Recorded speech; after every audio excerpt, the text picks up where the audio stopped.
Assalamualaikum warahmatullahi wabarakatuh.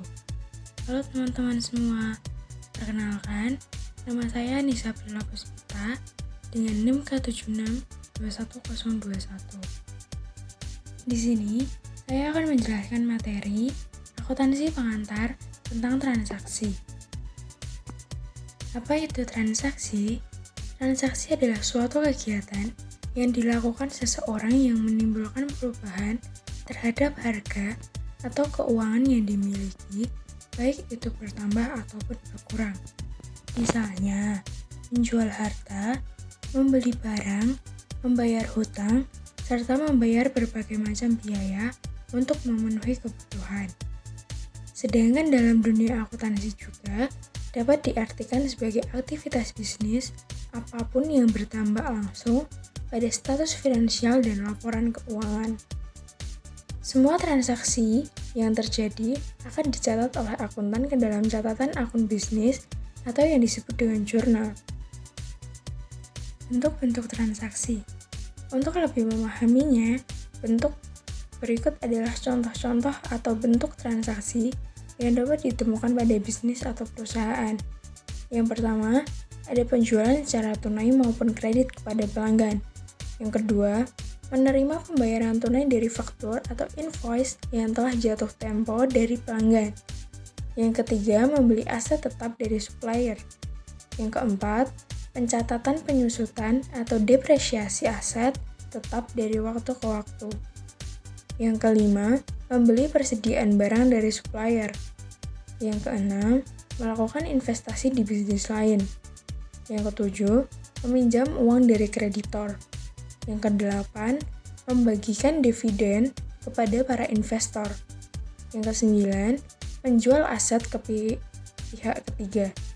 Jenis-jenis transaksi berdasarkan hubungan institusional dibagi menjadi dua, yaitu transaksi internal dan transaksi eksternal. Transaksi internal adalah jenis transaksi ekonomi yang melibatkan divisi-divisi yang berada dalam suatu perusahaan yang akan menyebabkan perubahan kondisi keuangan perusahaan tersebut. Beberapa contohnya adalah memo dari atasan pada mereka yang diberi perintah, perubahan nilai finansial karena penyusutan, dan pemanfaatan perlengkapan kantor oleh berbagai divisi. Sedangkan transaksi eksternal adalah suatu jenis transaksi yang melibatkan pihak luar perusahaan dan akan melahirkan perubahan kondisi keuangan perusahaan. Contohnya, kegiatan transaksi penjualan dengan pihak lain, transaksi pembelian dengan pihak lain, dan proses pembayaran utang piutang. Jenis-jenis transaksi berdasarkan pertukaran uang dibagi menjadi dua, yaitu transaksi secara tunai dan transaksi secara kredit. Transaksi secara tunai merupakan transaksi di mana uang tunai dibayarkan atau diterima langsung pada saat transaksi terjadi.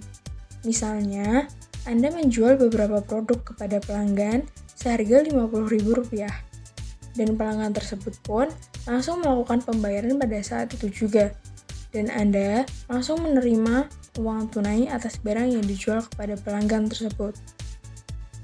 Dalam dunia modern seperti sekarang, transaksi tunai tidak terbatas pada penggunaan uang kertas atau koin untuk melakukan atau menerima pembayaran.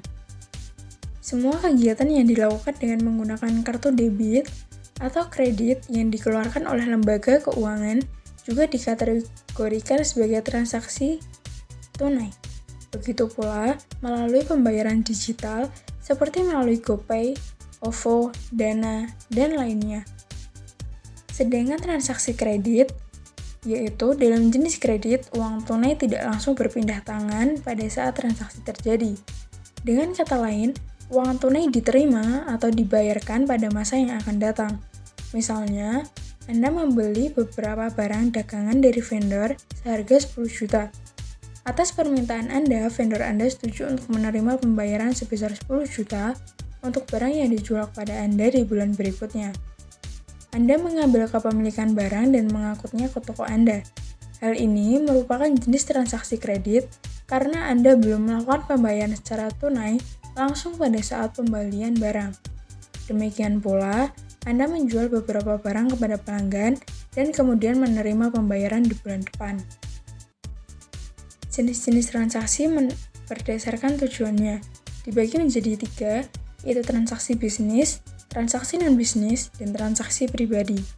Transaksi bisnis adalah segala bentuk kegiatan sehari-hari yang membuat bisnis tetap berjalan.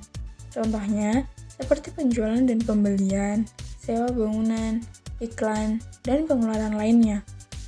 Sedangkan transaksi non-bisnis tidak melibatkan penjualan atau pembelian. Contohnya, seperti donasi dan tanggung jawab sosial. Sedangkan transaksi pribadi dilakukan untuk keperluan pribadi seperti untuk perayaan ulang tahun ataupun keperluan pribadi lainnya.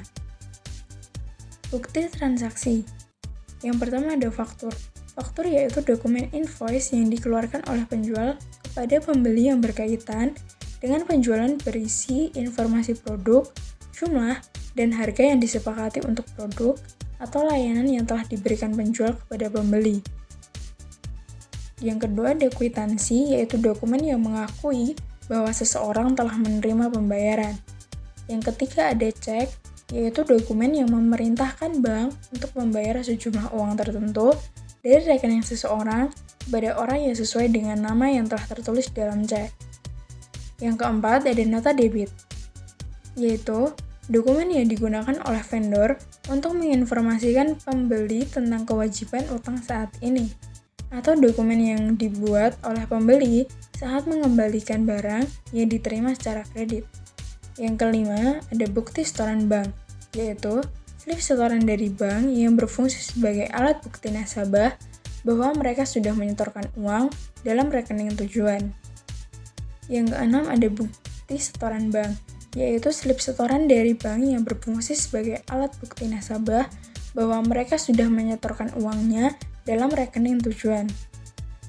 Yang ketujuh ada rekening koran, yaitu ringkasan transaksi keuangan yang telah terjadi dalam periode tertentu pada rekening bank. Yang kedelapan ada billet giro, yaitu surat perintah yang ditunjukkan kepada bank untuk memindahkan dana dari rekening pengaju ke rekening penerima. Yang kesembilan ada bukti kas masuk dan kas keluar, yaitu bukti penerimaan atau pengeluaran uang dari kas yang sudah disertai dengan dokumen tertentu.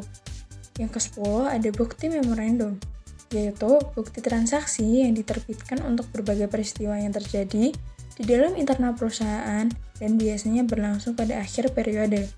Contohnya seperti memo untuk menulis gaji karyawan yang harus dibayarkan. Sekian penjelasan materi akuntansi pengantar tentang transaksi dari saya. Apabila ada kesalahan, mohon dimaafkan. Terima kasih dan wassalamualaikum warahmatullahi wabarakatuh.